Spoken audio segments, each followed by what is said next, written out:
सभी को नमस्कार। आपका हार्दिक स्वागत। और आज इस वीडियो के माध्यम से आप लोगों के मध्य में एक विषय पे बात करना चाहूँगा जिसका शीर्षक है कि भारत की विधिक शिक्षा में और शोध में भारतीय ज्ञान परंपरा का क्रियान्वयन कैसे किया जाए। राष्ट्रीय शिक्षा नीति 2020 के अंतर्गत एक तरह का एक निर्देश है कि शिक्षा के हर स्तर पर भारतीय ज्ञान परंपरा को जो है समाहित किया जाए, पाठ्यक्रम से लेके शिक्षण प्रणाली तक में।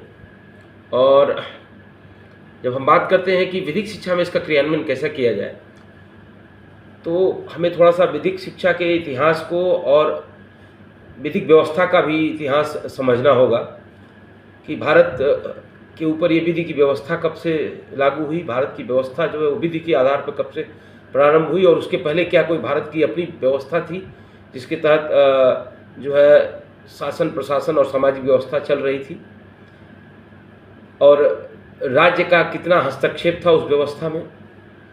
तो जहाँ तक मेरा अध्ययन जाता है कि अगर भारत के इतिहास को समझना है, खास करके शासन व्यवस्था के, तो अगर हम बात करें एक विशेष तिथि से और विशेष वर्ष से 1206, जब से भारत में इन्वेजन शुरू हुए, गुलाम वंश आता है, सैयद वंश, खिलजी वंश, इस तरह से कई सारे इन्वेजन्स होते हैं भारत पे। लेकिन उन सारे जो इन्वेजन्स हैं उनका उद्देश्य था कि भारत में आना और यहाँ की संपदा को लूटना और वापस चले जाना। और मुगल्स वो पहले थे जो उन्होंने ये विचार किया कि भारतवर्ष को जो है कुछ महीनों में, कुछ वर्षों में नहीं लूटा जा सकता है, इस पे शासन करना जरूरी है। वो इसलिए भी जरूरी था क्योंकि मुगल्स जहाँ से आए थे वहाँ जो उनका वातावरण था, जो उनकी परिस्थितियाँ थीं, उससे बेहतर भारतवर्ष में जो है वातावरण और परिस्थितियाँ थीं, और एक तरह से पर्यावरण उससे बेहतर था। तो इस वजह से भी उन्होंने ये निर्धारित किया कि यहाँ स्थायी रूप से निवास करने का।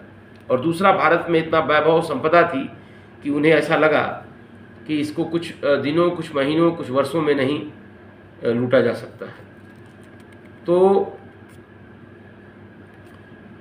इसी सिद्धांत पर आगे बढ़ते हुए जो है पानीपत की लड़ाई होती है, जिसमें पहली बार हिंदुस्तान के इतिहास में किसी युद्ध में बारूद का इस्तेमाल करता है, और उस बारूद के इस्तेमाल से वो मुग़ल शासन व्यवस्था को स्थापित करने में भारत में सफल होता है।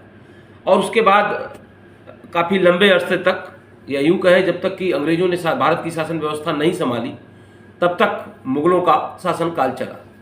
और चूँकि उस समय जो इकॉनमी का सबसे बड़ा पैटर्न था वो कृषि व्यवस्था थी, जिसमें भूमि बहुत ही महत्वपूर्ण चीज़ थी, और भूमि से संबंधित जितने भी उत्पाद थे, व्यापार उन्हीं चीज़ों में होता था।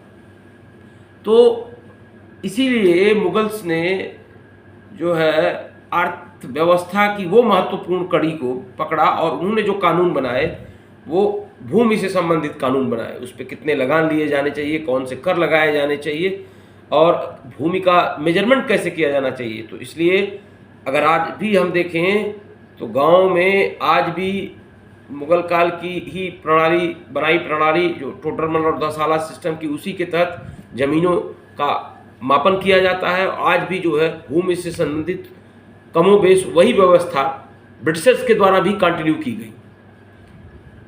उसके बाद चूँकि मुगलों को अपने आप को उन्होंने भूमि को बहुत ही महत्वपूर्ण समझा, और उससे संबंधित जो है उन्होंने कानून बनाए, और उस हिसाब से उन्होंने जो है लगान वसूलना शुरू किया, और उस हिसाब से ज़मीनों को मापने के पैमाने और सारी चीज़ें बनाई। उसके बाद जो है ब्रिटिशर्स आते हैं। ब्रिटिशर्स को भी जहाँ तक भूमि का सवाल था, जहाँ तक एग्रीकल्चरल लैंड का सवाल था, तो मुग़लों के द्वारा बनाया गया जो मॉडल था वो उन्हें सूट करता था, तो इसलिए उसको उन्होंने कंटिन्यू रहने दिया। तो भूमि संबंधी नियमों में कोई परिवर्तन नहीं किया। लेकिन ब्रिटिशर्स को ये बात समझ में आ चुकी थी कि भारत पर अगर लंबे समय तक राज करना है तो इनकी शासन व्यवस्था की भी प्रणाली में अमूलचूल परिवर्तन करने पड़ेंगे, इनकी शिक्षा व्यवस्था में अमूलचूल परिवर्तन करने पड़ेंगे और इनकी जो है नॉलेज सिस्टम पर जो है परिवर्तन करना पड़ेगा, उस पर अटैक करना पड़ेगा। क्योंकि भारत की जो पहचान थी वो उसके ज्ञान के नाते थी। अगर विश्व इतिहास को देखा जाए, सभ्यताओं के इतिहास को देखा जाए, तो दो ही व्यवस्थाएं ऐसी थीं जो नॉलेज इकोनॉमी थी, जिनका कमोबेश जो बेस था वो ज्ञान था। उसमें एक ग्रीक्स आते हैं और दूसरा इंडिया आता है। मैं ये नहीं कहता हूँ कि और सभ्यताओं में ज्ञान नहीं था, लेकिन ये जो दो सभ्यताएं थी इनकी प्रमुख विशेषता ये थी कि ये ज्ञान आधारित व्यवस्थाएं थी। यहाँ क्रिएशन ऑफ नॉलेज हो रहा था। तो ब्रिटिशर्स को ऐसा लगा कि नॉलेज सिस्टम पर भी अटैक करना महत्वपूर्ण है और उसके बाद कई सारे कमीशन बने, खास करके लॉर्ड मैकाले, जिनको दो दायित्व दिया गया। एक तो भारत में एक नया एजुकेशन सिस्टम डेवलप करने के लिए और दूसरा यहाँ जो है लॉज को कोडिफाई करने के लिए, क्योंकि तब तक भारत भूमि के कानूनों को छोड़ दिया जाए तो बहुत कुछ अनस्ट्रक्चर्ड और अनऑर्गेनाइज्ड सिस्टम से, लेकिन जो कि बड़ा पर्टिकुलर था, उससे चल रहा था। एग्रीकल्चर लैंड को अगर छोड़ दिया जाए तो बात मैं ये कहना चाह रहा हूँ कि जो है उस समय धर्म आधारित व्यवस्था भूमि से लेके और चीज़ों में ज़्यादा प्रभावी थी और रूल ऑफ लॉ नहीं था। तो हिंदुस्तान में रूल ऑफ लॉ लोगों को बाह्य शक्ति से अनुशासित करने का जो व्यवस्था लाई गई वो मुगलों और के द्वारा इंट्रोड्यूस की गई और उसको बहुत ही ब्रॉड लेवल पे ब्रिटिशर्स के द्वारा क्रियान्वित किया गया। इसके पहले जो भारत में व्यवस्था थी, जिस हिसाब से शासन प्रशासन की व्यवस्थाएं चलती थीं, वो व्यवस्था धर्म आधारित व्यवस्था थी। मैं बात जो कहना चाह रहा हूँ rule of law versus rule of dharma की। तो जो इंडियन सोसाइटी थी वो रूल ऑफ धर्मा से चल रही थी और हर व्यक्ति अपने अपने धर्म से बंधा था। राजा अपने धर्म से बंधा था, प्रजा अपने धर्म से बंधी थी, माता अपने धर्म से बंधी थी, पुत्र अपने धर्म से बंधा था, पिता अपने धर्म से बंधा था और सब लोग अपने अपने धर्म का पालन करते थे। और एक अद्भुत बात यह थी कि धर्म आधारित व्यवस्था में एक्सटर्नल फोर्स का, बाह्य शक्ति का आवश्यकता बहुत कम थी। लोग स्वानुशासित थे, उनको अपने धर्मानुकूल आचरण करना के लिए अनुशासित नहीं करना पड़ता था। इवन राजा भी अपने धर्म का पालन करता था। और अगर सबसे बड़ी बात यह थी कि जो पाश्चात्य दर्शन का king can do no wrong वाला कॉन्सेप्ट था, सोवरेन इम्यूनिटी वाला कॉन्सेप्ट, वो भारत में कभी नहीं रहा। हमारे यहाँ राजा और शासक कभी भी जो है धर्म से ऊपर नहीं रहे। अगर राजा का आचरण, राजा का कर्तव्य और कार्य अगर धर्मानुकूल नहीं है तो राजा भी दंड का भागी था। दंड राजा के हाथ में नहीं होता था, तो राजा भी दंड का भागी होता था। राजा को भी राज्य का संचालन राजधर्म के हिसाब से करना पड़ता था। और इसके दो मुख्य प्रमाण मैंने देना चाहूँगा कि भीष्म ने मृत्युशैया पे राजधर्म युधिष्ठिर को बताया।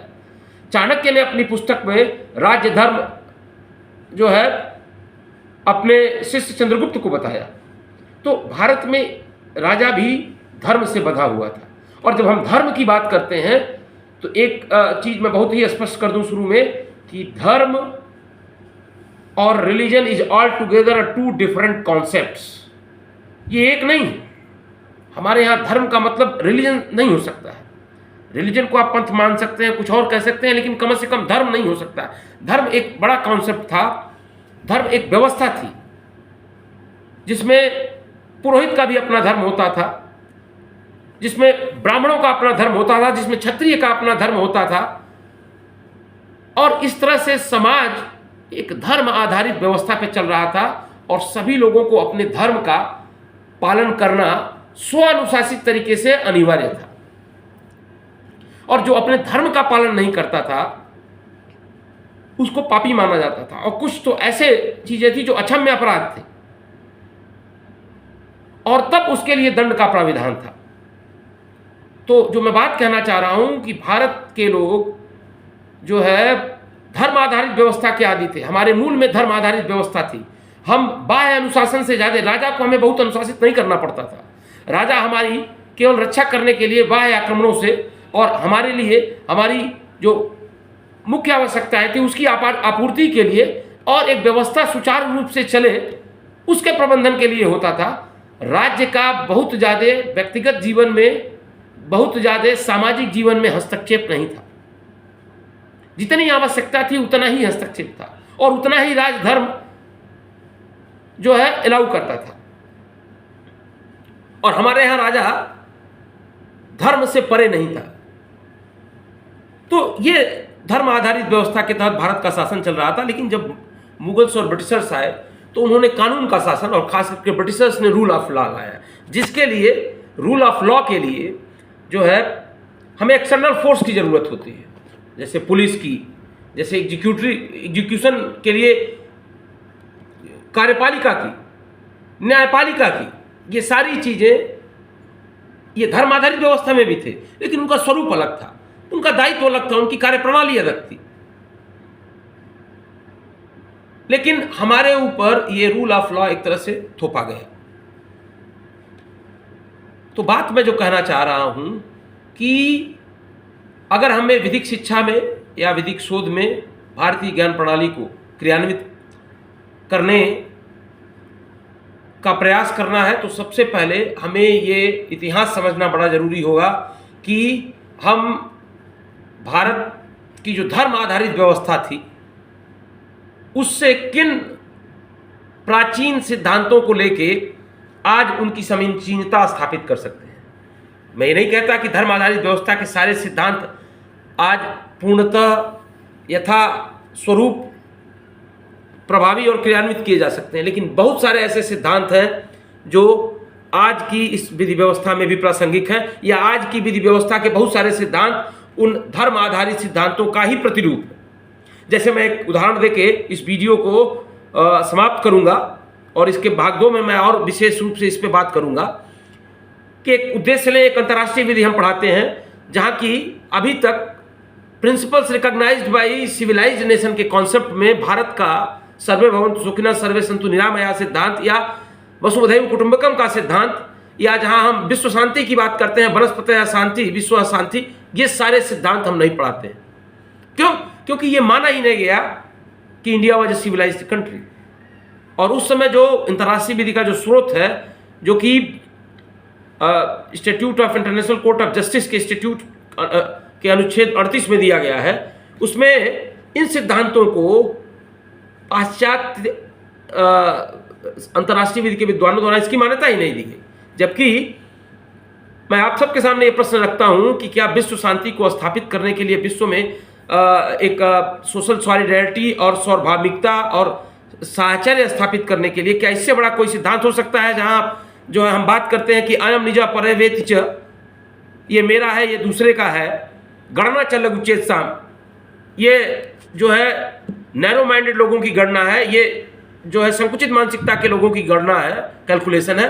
उदार चरिता नाम तो उदार हृदय वालों के लिए, उदार चरित्र वालों के लिए वसुधैव कुटुंबकम, पूरी वसुधा, जिसमें कि प्राणी आते हैं, जिसमें कि नदियां आती हैं, जिसमें कि पर्वत आते हैं, जिसमें केवल और केवल मनुष्य नहीं आता है, इस पर्यावरण में रहने वाला हर जीव जंतु जिसमें प्राण है वो आता है, उसके कल्याण की हम बात करते हैं।